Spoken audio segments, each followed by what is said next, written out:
Hello YouTube, my name is Yes, and welcome back to Can They Be DLC Season 3 Episode 6. This episode is going to be about Dante from the Devil May Cry series, so technically speaking this episode will be featuring Dante. But still, before we get into obviously the Smash Talk, which once again probably will be shorter than usual, finally recording this on Sunday, but unfortunately I don't have that much time, and for whatever reason I slept 8 hours and I'm still tired AF. I don't know why.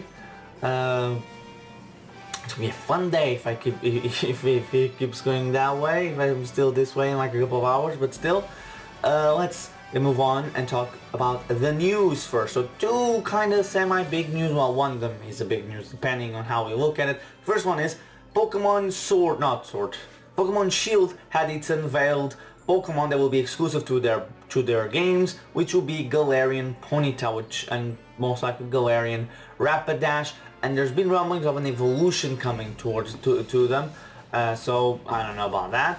I believe they're fairy types. I didn't see the other typing, but still I don't remember if they have another typing. So cute Pokemon, I'll say this, they were revealed basically in the 24-hour live stream that we had last week.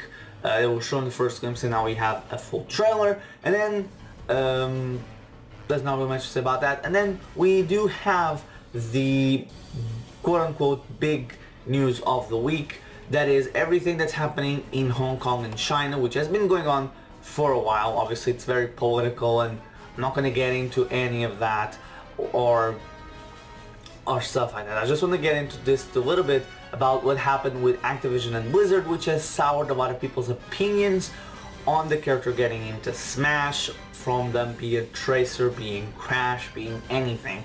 Mostly because a Hong Kong player showcased, I think, like a sign in favor of Hong Kong and the protesters in Hong Kong, and Blizzard banned the guy for a year, which I think has now been cut back to 6 months. They first took all of his prize money, now they're giving him back the prize money.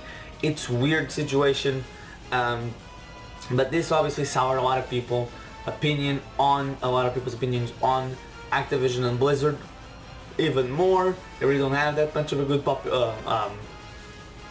good a reputation when it comes to certain things, but something like this really takes the cake, siding very much politically in one side.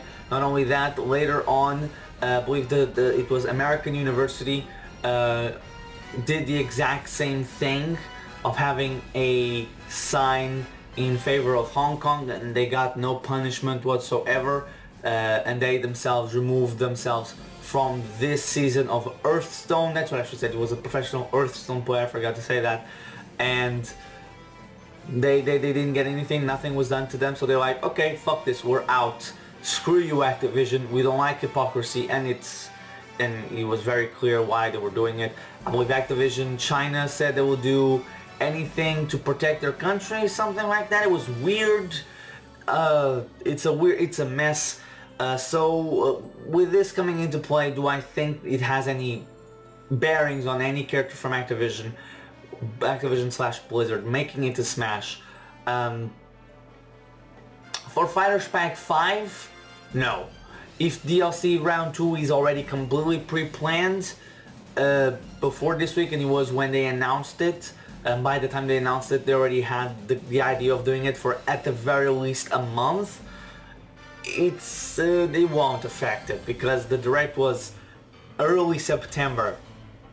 We are mid-October when this happened, so if the deal's already made, unless there's a loophole in the contract that can say to Nintendo, for whatever reason, maybe Nintendo of Japan, NCL, sees the reaction online, like, okay, let's not go with them. They're making a very political stance. We don't want to get into politics in our games and in general, so let's remove ourselves from the situation. Then I could definitely see Crash and Tracer getting their opportunities slashed or cut from the next batch of DLCs. But if they're early on character and a lot of work's already been done, because again, these working cycles, we know that at the very least 3 characters are worked on at the same time.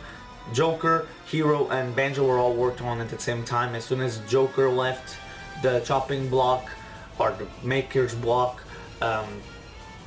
Terry was added. As soon as Hero left, the final DLC character was added. And now that Banjo is out, we already know that they already have other DLC characters in the works. At the very least, they have 3. At the very least, they have 3. No, we don't know how the DLC process is going to be. So if the character, if Crash, let's say, is character 5, then his development began around June, July, late July. If it was with Banjo, probably late August to very early September, most likely late August. So the development could be very far along. And if it's character 5, there's no way in hell they're removing him now. The rest, it's unclear. But I think only if Nintendo wants to stay away from politics, which it very much wants to stay away from, like, being on the nose with political stances and all that stuff. Maybe not in their games anymore, but definitely IRL. So it's a mess, everything that's going on there. So moving on and discussing Dante from the Devil May Cry series. Can he be DLC? Well, I believe so. He actually, I've came around to the idea of Dante. Not just because of him now being quote unquote a possibility in Smash, because these games are now on a Nintendo system. Dante had already appeared on a Nintendo system with the Project Cross Zone, so he was always eligible. I thought about, like, before, I would be like, no, Monster Hunter still is above it. However, I think that right now there's characters and stages and characters and games and IPs that are better represented off with something else outside of a playable character. And what is Monster Hunter most well known for? Monsters. And what's the most popular or most well recognized monster from Monster Hunter? Rathalos. What is Rathalos? A boss in Super Smash Bros. Maybe if the stage was also playable, that would be a fulfillment of the series in Smash. It would be very much more in line with the choices done before, or much more in line of how well the franchise would represent it. The playable fighter for Monster Hunter could still happen, but I believe that it's better represented off the way it is right now, maybe with the stage being added. And Dante could work very well in Smash. I think that he could very much follow the same blueprint as Bayonetta, as the hack and slash character that has a crap ton of variety of weapons, but only uses dual wields guns, 2 guns, Ebony and Ivory, and wields a sword as well, which would be very interesting. I don't know how well they would implement, how different it would be, but like maybe most of these beasts could just be the weapons, the guns, and these tilts and smash attacks could all be just a sword. Maybe they could do like some aerials involving the gun. Maybe he's neutral air, he's just him spraying around with a volley of shots. Maybe, I don't know, just throwing it out there. So it can work.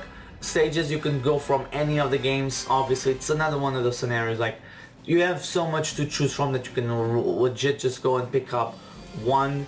Dante is probably the second most well-known hack and slash character ever, so he has that very much going for him. I would say that the only character above him would be Kratos, and even now that God of War has moved a little bit away from hack and slash, it's still the most well-known, so Dante being a firmly second place, and Dante practically being the character that showed the world how it could be done. Also, it would be very interesting and I think very cool for all of us to see Devil May Cry and Bayonetta in the same game. Just like Heihachi would be cool, or Scorpion would be cool, just to have the Street Fighter Tekken or Mortal Kombat versus with Street Fighter in the game. Now with King of Fighters 2 in there, it'll be neat to see it happening in Smash, and this would be the perfect opportunity if we're not getting a Bayonetta across the DMC series or game, which we probably won't. A lot of people want crossovers, and they sound good on paper until you start to really think about it,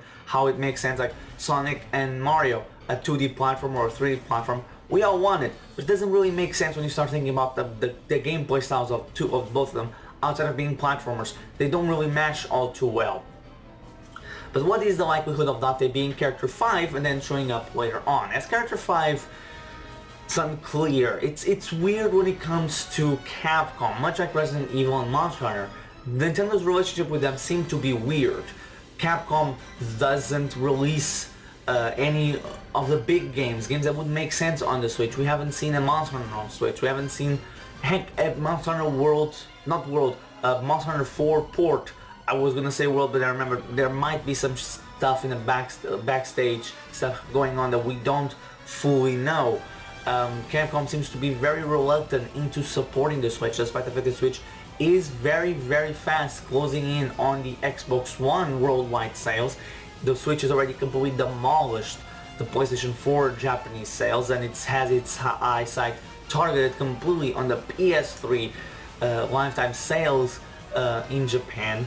The Switch is doing tremendously well worldwide, so the whole thing like chasing the West doesn't make sense with the Switch. Switch literally just announced the other day, Nintendo of America, Nintendo of Europe just announced the other day that the Switch has sold 10 million units. I believe it's the 4th fastest system ever to do 10 million in Europe, only beat out, I believe, by the Wii, the PS4 and PS2. I think that those are it. I even heard some ridiculous people say like, oh, they're doing it, those are abysmal sales, and like being the 4th system, the 4th fastest system of all time to do it. It's not a bad record. Sure, by the point in time that they reached 10 million, the PS4 had reached 16, I think, but it's still a very good number. I don't think, was it, maybe it was the DS that also outsold it, I forget. I saw the list.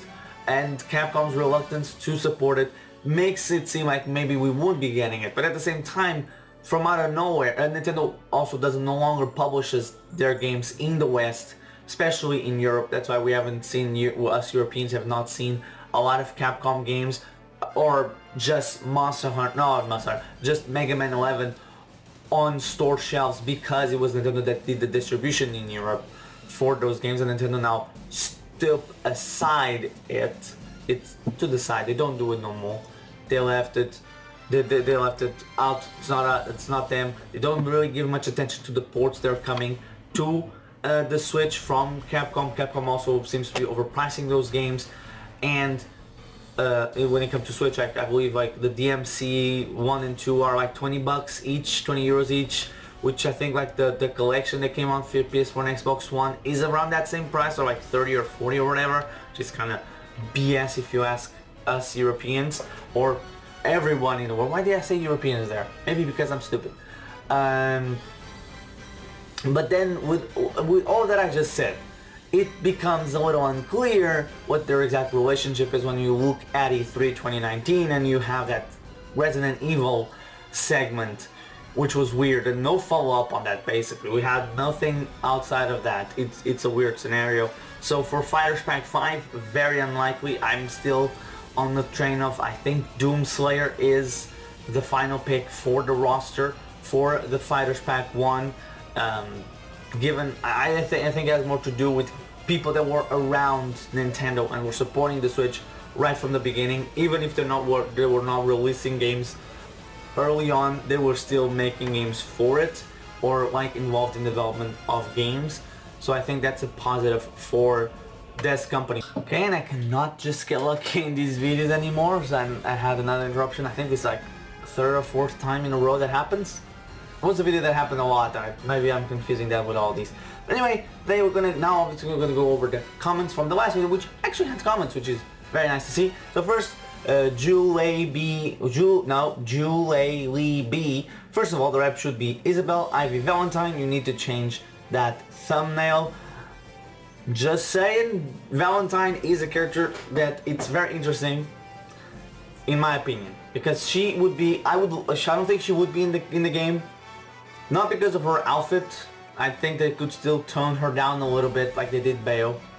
Yes, it is a little bit more difficult to tone her down since Bayo's outfit is literally her hair. They still could do it, but I think I was gonna say me caution, but I don't even think of me would work in that scenario.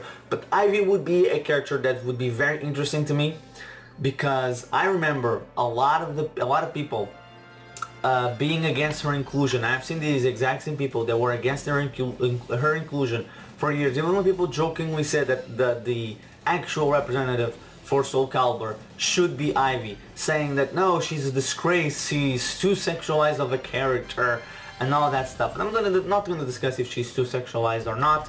I'm gonna give my opinion is right now. I'll say this: right now we don't have enough video game female creators that can actually be very good. I'm not just saying like any female game developer should be a creator, because I don't think that's the right way to go about it. Just like any, no, we don't have a lot of actually good video game creators that are dudes. We have a lot of them that are good, but not too many of them. Mostly because no matter what your gender is, you're gonna hit roadblocks called business dudes, which are pricks. Most of the people that run companies are absolute pricks. So it doesn't matter what the artistic vision is of anyone. They're going to chase whatever they want.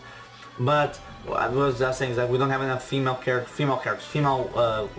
developers in charge of games or designing characters for us to really see how they would also perceive some dude characters. So when we have more, we can actually see it, because I think the results probably going to be about the same. We're also going to be seeing a lot of sexualized dudes like Ivy. But what I was going to say is that it's funny because a lot of those people 4 months ago would have been very much against her inclusion, because like it's too sexualized, and somebody think of the children, and women do not deserve to be having the representation like that in Smash. They need better representation. And now after Terry, a lot of those people are just like, I'll take Ivy, I just want female characters. And it's like, this is what I mentioned of like, I'm not into that type of things, like proclaiming that a character should be in because of their gender. And like 2 months ago you said no female character, no, that women deserve better representation. Now you're saying just any old character works.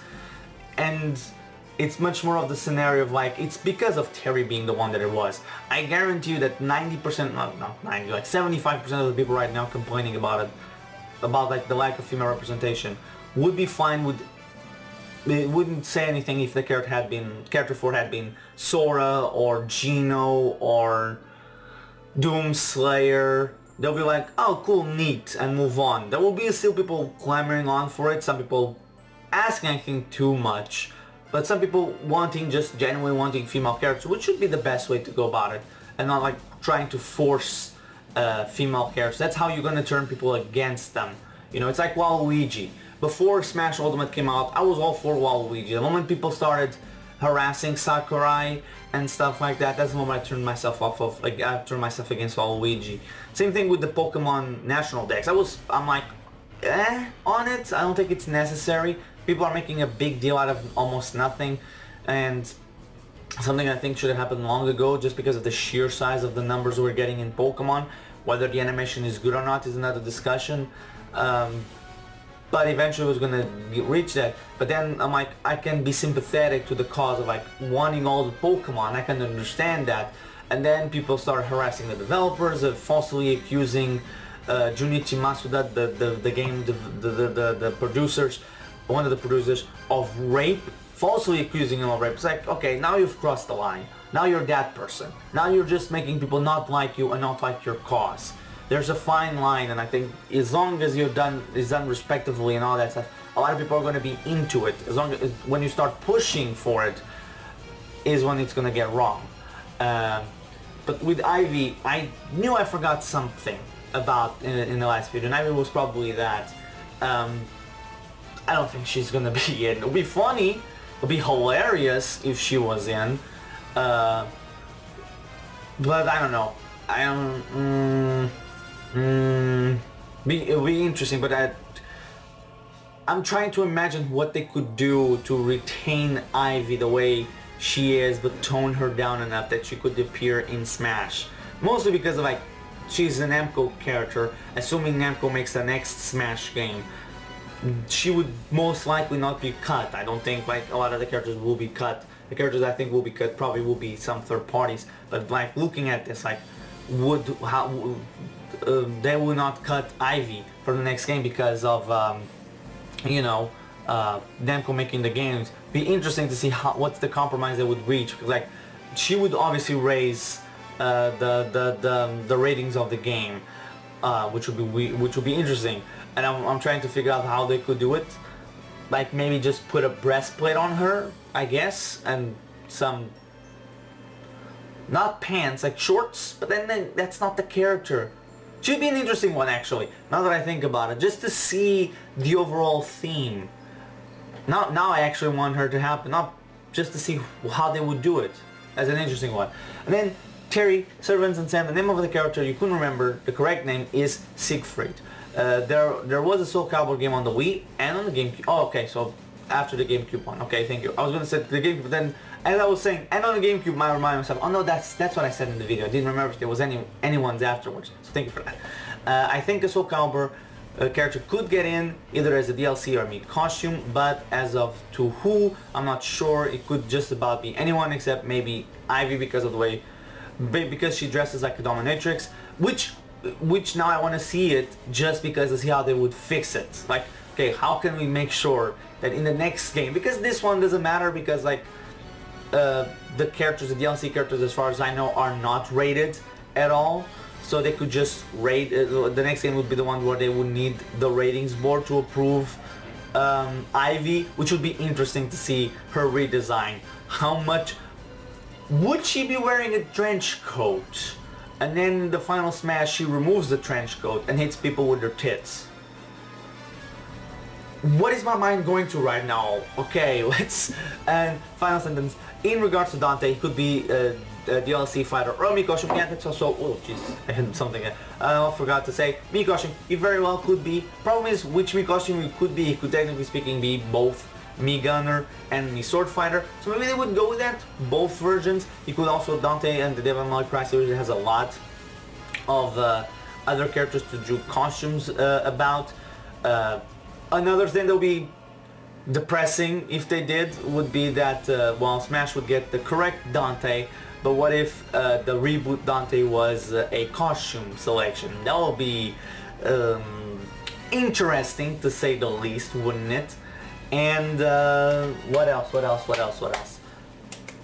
And they could also include another Echo with him, because I think like next thing, even if there's not going to be Fighters Pack, there could be some added bonuses to certain characters. Maybe we could get a Virgil Echo, and I know very little of the game, so I cannot really speak of if Virgil is an Echo or not. I don't know. But anyway, I guess that'll be it for this video. So thank you guys so much for watching. I've been Edge of DS. Join me again next week for, now I can actually say next week. Well, it could be the week, no, I think next week it's gonna be a day that I can actually record on the Sunday too. So anyway, join me next week as we're gonna talk about Lloyd Irwin from the Tales of Series. I think I said that name correctly. I'll see you guys then.